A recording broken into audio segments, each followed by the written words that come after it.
Hello everyone, welcome to Shorthand Battle. I am Divya and I am going to dictate you a general passage of 840 words at the speed of 125 words per minute. So get ready for the dictation.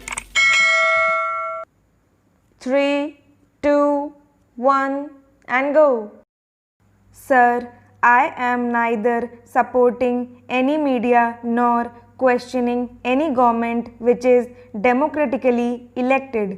It is about the importance of freedom of speech and expression. In our democracy, press has been placed at a very high pedestal by calling it the fourth estate, the other three being the legislature, the executive and the judiciary. The forefathers of our constitution placed immense faith that the media can play a very impartial, constructive and selfless role in matters relating to public interest.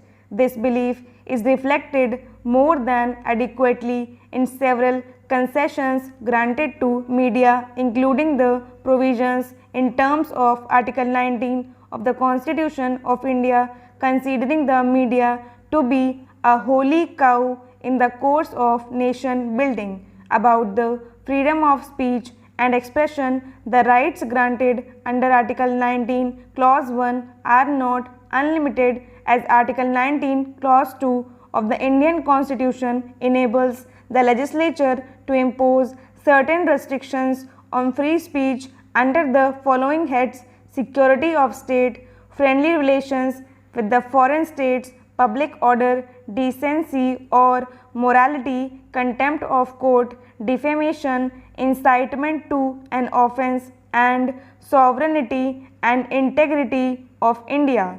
Therefore, any restriction on freedom of speech and expression can be enforced only by the legislature within the framework of Article 19 Clause 2 and not by any other means. Sir, recently certain restrictions were attempted to be imposed. We have a history that during the emergency period, several restrictions were imposed on freedom of press. Subsequently, attempts are being made on a regular basis to indirectly control media, as media started its aggression in exposing corrupt practices by the government and some big industrial houses. Recently, restrictions are put across the country. There are some media houses with crony capitalism and ill-gotten money. Some corporate houses are also controlling media. As all of us are aware, the new state of Telangana was formed with a lot of resistance or whatever it is. But finally, in an unscientific manner, the state was divided. In that background, in the recently concluded Assembly session of Telangana in June 2014, the Honorable Chief Minister moved a resolution in the State Assembly and the State Council authorizing the Speaker and the Chairman respectively to decide the punishment to be given to the two private channels on the pretext that these channels hurt the sentiments of the people of Telangana by airing certain programs. At the same time, our party opposed such a resolution on the floor of both the houses in the state, as it amounts to suppression of the freedom of press, but the ruling party went ahead without any respect for the freedom of expression guaranteed in our constitution. Subsequent to this resolution in the State Assembly and in the State Council, the blockade of both the channels was declared with effect from July 2014. Almost 100 days are over, though the government denies its role in it. Strangely, the government tries to stay away from the gagging effort, stating that a group of people known as multiple system operators who control distribution of channels in Telangana decided to block these channels as they hurt the sentiments of the Telangana people. Sir, here it is very important point. Can a group of private individuals like multiple system operators scuttle the rights guaranteed by the Constitution?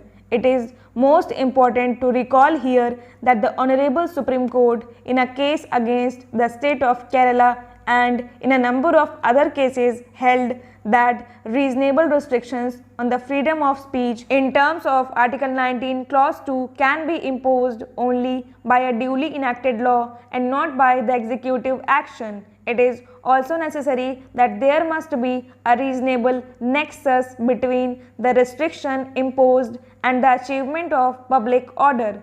If this being the rule of the land, how can the government of Telangana play a role of silent spectator in the present blockade of TV channels in the absence of any enacted law? What should be the role of an elected government? In our democracy, the first and foremost obligation of any elected government is to uphold the Constitution and initiate measures to enforce the rights granted by it to the citizens of the country well within the four walls of the Constitution. The only logical conclusion one can draw in the entire episode from the silence maintained by the present government in the Telangana state is that either it has no faith in our Constitution or only sponsoring its agenda of scuttling the freedom of the press through its trusted and favorite private individuals for the reasons best known to it.